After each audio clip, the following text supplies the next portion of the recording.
জি দেখেন, আমরা হচ্ছে ২১ তারিখ রাত থেকে হচ্ছে এই যে ত্রাণ কার্যক্রম শুরু করি। ২১ তারিখ রাতে হচ্ছে আমরা ২৪ জনের একটা টিম আর ফেরিতে চলে যাই। যারা এখানে আছে তারা এখান থেকে কার্যক্রম শুরু করে।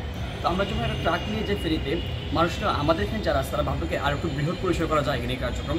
তো আমরা শুরু করলাম। শুরুতে হচ্ছে আমরা যখন নাকি ফেসবুক নিজে লেখালেখি করি, মানুষের উপরে সাড়া দেয়নি। আমরা একটা এখানে যারা আছে তারা হচ্ছে একটা সংবাদ সম্মেলন করে। সংবাদ সম্মেলনের মাধ্যমে হচ্ছে মানুষজন একটা অভূতপূর্ব একটা সাড়া জায়গায় এখানে মানুষজন হচ্ছে কি নগদ অর্থ বলেন, আবার ব্যাংকিং চ্যানেলের মাধ্যমে হচ্ছে আমাদেরকে টাকা পয়সা কিংবা হচ্ছে বিভিন্ন হচ্ছে কি ত্রাণ সামগ্রী দিয়ে আমাদের পাশে দাঁড়ায়। এক্ষেত্রে হচ্ছে একটা কথা হয়, তো যখন নাকি বিভিন্ন টাকা পয়সা ত্রাণ সামগ্রী দেয়, একই সাথে এর 2 দিন পরে আমাদের কেউ একজন হাসনাত ভাই কিংবা হচ্ছে সার্জিস ভাই মেবি ওনারা হচ্ছে একটা ফেসবুক পোস্টের মাধ্যমে যে জামা কাপড় সেটা আহ্বান চালে যে আপনার চাইলে জামা কাপড় দিয়ে সহায়তা করতে পারেন। তো সেই জায়গা থেকে মানুষজন হচ্ছে গিয়ে কি এটা আমার মনে হচ্ছে কি যে ত্রাণ সামগ্রীর চেয়ে জামা কাপড়টা বেশি নিয়ে আসতেছে। তো প্রথম 2 দিন হচ্ছে আমি যেহেতু ফেরিতে চলে গেলাম 24 জনের টিম নিয়ে, আমরা 3 দিন ওখানে ছিলাম। আমাদের একটা অভিজ্ঞতা হয়েছে। প্রথম কথা হচ্ছে আমাদের এই ব্যানারের কাজটা আমাদের পূর্ব কোনো অভিজ্ঞতা নাই।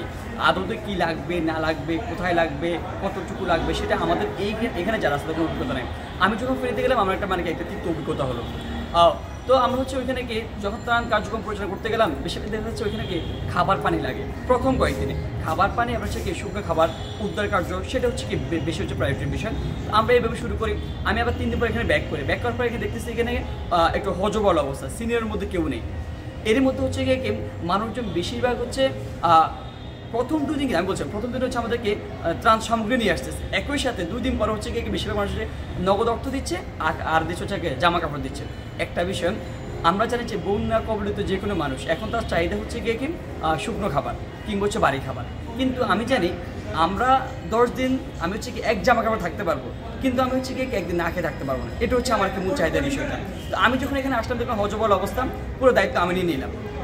আমার কাঁধে হচ্ছে সারা বাংলাদেশে যত ট্রাক দিয়েছে সব আমার হাতের উপর দিয়ে গেছে। আমি সে ম্যানেজমেন্টের দায়িত্ব নিলাম, দেখলাম কি হজবল অবস্থা। তো দেখেন আমি যখন নাকি হচ্ছে মানুষজনকে যারা নিতে চাচ্ছেন তাদেরকে যখন আমি জামা কাপড় দিচ্ছি, কেউ জামা কাপড় নিতে চাচ্ছে না। সবাই বলে যে ভাই আমার জামা কাপড় চাহিদা নাই।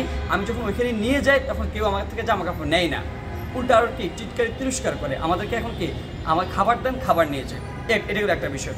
তো আমরা এরই মধ্যে হচ্ছে কি যখন দেখলাম পরিস্থিতি বেগতিক, আমরা বারবার করে না করলাম, সংবাদ না করলাম, ফেসবুক পোস্টের মাধ্যমে না করলাম যে ভাই জামা কাপড় চাহিদা নাই, আপনার জামা কাপড় নিয়ে আসবেন না। তারপর হচ্ছে মানুষের দীর্ঘদিন হচ্ছে কি এই জামা কাপড় নিয়ে আসতেছে। একটা বিষয় বলি, দুঃখজনক হলো সত্যি, এই যে জামা কাপড়গুলো দিচ্ছে সেই জামা কাপড়গুলো বিষয় হচ্ছে কি পুরাতন জামা কাপড়। নতুন জামা কাপড় যে দেয় না সে আমি বলবো না, নতুন জামা কাপড় আছে, কিন্তু পুরাতন জামা কাপড় ছেঁড়া পাটা জামা কাপড় তো সেটা আমি যখন কাউকে দিয়ে দিই, আমি যখন আবার ওই যে বন্যা কবলিত এলাকায় এগুলো নিয়ে পৌঁছে দেয় সেটা আরও কি আমরা মনে ব্যাকফায়ার করে, মানুষজন হচ্ছে বিরূপ মন্তব্য করে যে আমাকে গরিব কিংবা ইয়ে নাকি আমাদেরকে ছেঁড়া জামা কাপড় দেয়। তো এগুলো একটা কাজ করতে হয়, এগুলো হচ্ছে বেছে যেগুলো ভালো আছে সেগুলো দিতে হয়। তো বেছে ভালো জামা কাপড় দেওয়ার জন্য আমার সেইগুলো ভলেন্টিয়ার নেই। আপনি জেনে থাকুন হচ্ছে কি বাহির থেকে যারা ভলেন্টিয়ার কাজ করতে আসছে সেটা নিয়ে ঢাকা বিশ্ববিদ্যালয়টাকে বিরূপ প্রতিক্রিয়া দেখা যায় ঢাবি শিক্ষার্থীর মধ্যে। এক্ষেত্রে আমার ভলেন্টিয়ার চলে গেছে। তো আমি পড়ে গেছি বেকায়দায়। আমি এই যে জামা কাপড় কী করবো, জামা কাপড় পরে আছে, এই যে জামা কাপড় আমরা এখানে স্তূপ করে রেখে দিচ্ছি, কিন্তু মানুষজন এসে ছবি তুলতেছে যে এখানে জামা কাপড় ত্রাণ সামগ্রী স্তূপ হয়ে পড়ে আছে, অথচ হচ্ছে বন্যা কবলিত মানুষের হাহাকার করতেছে। আদতে বিষয় হচ্ছে ভাই এখানে সবগুলো ছিল জামা কাপড় এত পরিমাণে আসছেন আপনি বিশ্বাস করতে পারবেন না। একটা বিষয়, তো আমরা যখন নাকি জামা কাপড় দিতে পারতেছি না, একই সাথে হচ্ছে মানুষজন আমাদেরকে এখন আর ত্রাণ সামগ্রী দিচ্ছে না, মানুষজন দিচ্ছে হচ্ছে টাকা দিচ্ছে, সেটা আবার ব্যাংকিং চ্যানেল দিচ্ছে বেশিরভাগ। এখানে যারা ভর্তি দিচ্ছে তারা হচ্ছে 200, 500, 1000, 10,000 টাকা দিয়ে যাচ্ছে, কিন্তু ব্যাংকিং চ্যানেল দিচ্ছে। এটা আমি শুরুতে বলে দিচ্ছি। তো আমরা শুরুর দিক থেকে ত্রাণ সামগ্রী আবার মার্কেটে সাপ্লাই নেই, আমি যেহেতু নিজে ডিল করতেছি, মার্কেটে সাপ্লাই নেই, চিনি থাকলে হচ্ছে আপনার চেরা নেই, চেরা থাকলে খেজুর নেই, আমরা একই সাথে পাঠাতে পারতেছি না। মানুষজন হচ্ছে কি এগুলো ফলো করে প্রচার করতেছে যে আমি ত্রাণ নিতে পারতেছি না, আমার এলাকার মানুষ হাহাকার করে মরতেছে, কিন্তু এখানে ত্রাণ সবগুলো পৌঁছে যাচ্ছে, কিন্তু আদৌ সেগুলো ত্রাণ ছিল সেগুলো হচ্ছে জামা কাপড় বস্তা। এটা হচ্ছে পরিস্থিতি। তো জামা কাপড় বস্তা কী করা যায়, আমার ভলেন্টিয়ার নেই যে বেছে সেগুলো হচ্ছে কি যেগুলো ভালো সেগুলো পাঠাবে, আবার পাঠাতে চাইলেও সেগুলো ভালো নিতে চায় না, এটা হচ্ছে পরিস্থিতি। তো আমি চিন্তা করলাম তাহলে কি সেনাবাহিনীর সাথে আলাপ করা যায়, সেনাবাহিনী আমাদের টাকা সাড়া দেয়, যেগুলো আদৌতে কী করা যায়। তো আমরা তাদের সাথে বসে আলাপ করে আমরা হচ্ছে কি সেনাবাহিনীর আন্ডারে জামা কাপড়গুলো রাখার ব্যবস্থা করছি।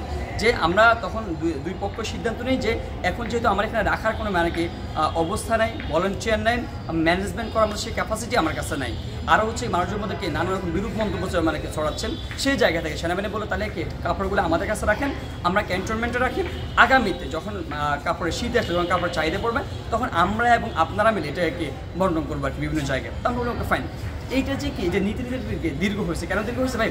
বিষয়টা হচ্ছে আমরা যখন নাকি ওই যে আপনার ত্রাণ মন্ত্রণালয় কিংবা দুর্যোগ মন্ত্রণালয় থেকে আমরা যখন ট্রাক নিই, ট্রাকগুলো আমাদের পর্যাপ্তভাবে দিতে পারতেছে না। আমরা একই সাথে ত্রাণও পাঠাতে হয়, প্রতিদিন 30-40টা করে মানে কি 20-30 ট্রাক ত্রাণ পাঠাতে হয়। আবার একই সাথে যদি আমি সেনাবাহিনীর জন্য 20টা ট্রাক নিই, যে আমাকে 20টা ট্রাক দেন, আমি সেই কাপড়ের জন্য নিব। তো ট্রাকের চাহিদা ছিল, মানে চাহিদা ছিল কিন্তু কি ট্রাক দিতে পারতেছে না আমাদের, সাপ্লাই নাই ট্রাকের।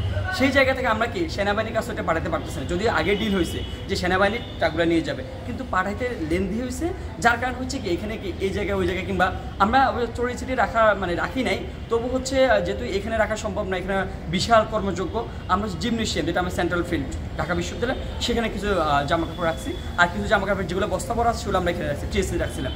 তো এটা তো আমরা পাঠাতে পারিনি সেনাবাহিনীর কাছে, আমাদের ট্রাকের অপ্রতুলিত আছেন, তো আমরা পরবর্তী পাঠাইছি, আস্তে আস্তে পাঠাইছি। যখন আমরা ত্রাণ পাঠানো শেষ, এবার আমরা হচ্ছে ডিল করলাম যে কি ত্রাণ দুর্যোগ মন্ত্রণালয় যারা বললাম যে তাদেরকে ট্রাক দেন, আমরা জামা কাপড় পাঠাই দিই। এই জন্য জামা কাপড় পাঠাতে লেন্দি হয়েছে। তো আমরা এই পর্যন্ত হচ্ছে সেনাবাহিনীর কাছে 60 ট্রাক যে পুরাতন জামা কাপড়, নতুন জামা কাপড়, সেগুলো সেনাবাহিনীর আন্ডারে আছে। আর আরেকটা বিষয় হচ্ছে তাদের ক্যান্টনমেন্টের জায়গা নেই, যে ভাই আমরা ওনারা বলতেছে ভাই আমরা তো বলছি রাখবো, কিন্তু এখন হচ্ছে আমাদের এখানে জায়গা নেই। সেই কারণে হচ্ছে কি একটু লেন্দি হয়ে গেছে জামা কাপড়গুলো একটা ম্যানেজমেন্ট করতে, এই একটা বিষয়।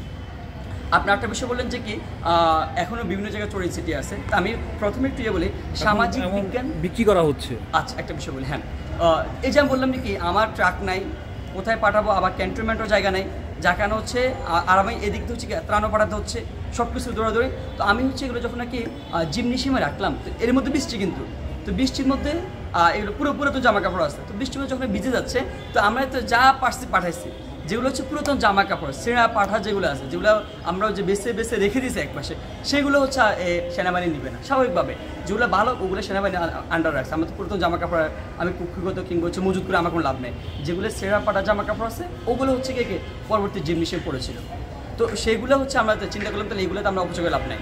যেগুলো ছেঁড়া পাঠা জামা কাপড় আছে ওগুলো আমরা বিক্রি করে দিই, বিক্রি করে সেটা আমরা ফান্ডে রাখি। সেই জায়গা থেকে হচ্ছে কিছু জামা কাপড় যেগুলো কি বৃষ্টিতে ভিজছে এবং হচ্ছে গিয়ে কি যেগুলো ছিঁড়া ফাটা জামা কাপড় হচ্ছে আমরা আলাদা করে রাখছি, সেগুলো কি মজুত করার কোনো ওয়ে নেই, কোনো মানে নাই। সেই জায়গা থেকে হচ্ছে আমরা কি সেগুলো বিক্রি করার সিদ্ধান্ত নিয়েছি, সে বিক্রি করে সেগুলো ফান্ডে রাখবো। আগামীতে সেই ফান্ড দিয়ে হচ্ছে আমরা কি পুনর্বাসন কার্যক্রম পরিচালনা করবো। আরেকটা বিষয়, এই যে সামাজিক বিজ্ঞান অনুষদের নিচে অনেকে ছবি তুলে হচ্ছে প্রচার করতেছে যে ত্রাণ এখনও পৌঁছে যাচ্ছে, অথচ হচ্ছে কি মানুষ হাহাকার করতেছে ত্রাণের জন্য, কিন্তু আদতে ভাই সেগুলো ত্রাণ না। যারা প্রচার করতেছে তারা যদি একটু খুলে দেখতো, আমি দেখছি অনেক সাংবাদিক বাইরে হয়তো বা এগুলো নিয়ে কথাবার্তা বলতেছেন, আমার মনে হয় একটু যদি খুলে দেখতেন যে আদতে সেগুলো ত্রাণ না, সেগুলো পুরাতন কাপড়ের বস্তা এবং ছেঁড়া ফাটা কাপড়ের বস্তা।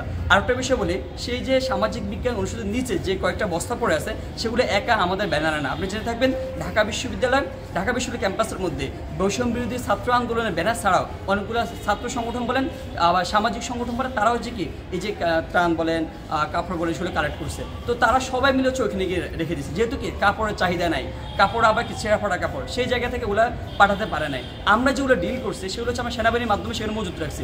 পরবর্তীতে শীতে আমরা সেই সেনাবাহিনী এবং আমাদের যে ব্যানারের যে শিক্ষার্থীরা তারা হচ্ছে কি শীতের মধ্যে এই কার্যক্রম পরিচালনা করবে।